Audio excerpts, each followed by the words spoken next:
Doug, if I may start with you, because to me this seems risky. It seems risky to meet with this group, especially if we're looking forward to September and an election cycle.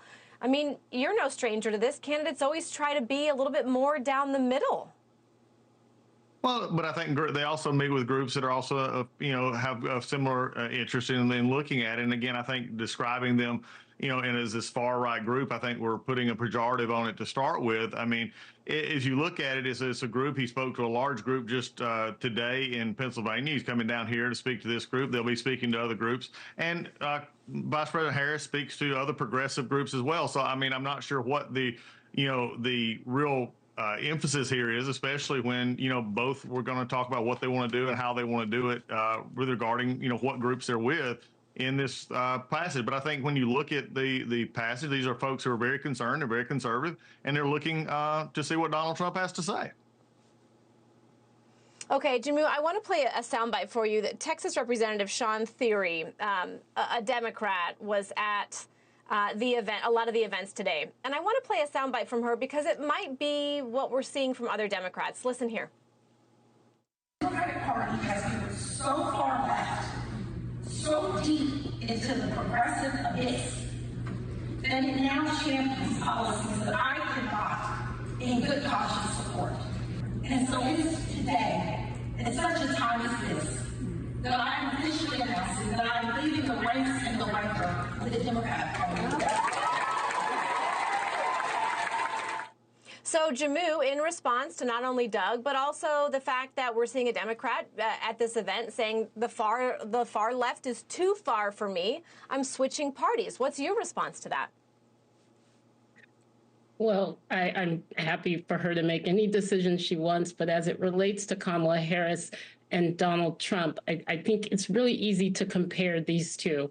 On one hand, Vice President Harris goes and speaks to Alpha Kappa Alpha, a 116-year-old organization that has been involved in lifting up their community, in protecting senior citizens, in mentoring young people, in really providing a solid foundation for civic engagement. And on the other hand, Donald Trump, who continues to make really insane, ridiculous, and just quite frankly, dumb choices about his campaign strategy, goes and speaks to a failing organization.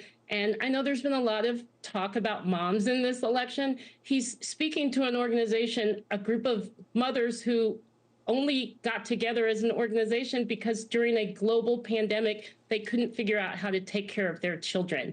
And the media made so much hullabaloo about Kamala Harris going and speaking to this Black sorority, and the hullabaloo that is being made about Donald Trump speaking to this group is nowhere near kind of the questions that were asked. That in and of itself is a bit ridiculous.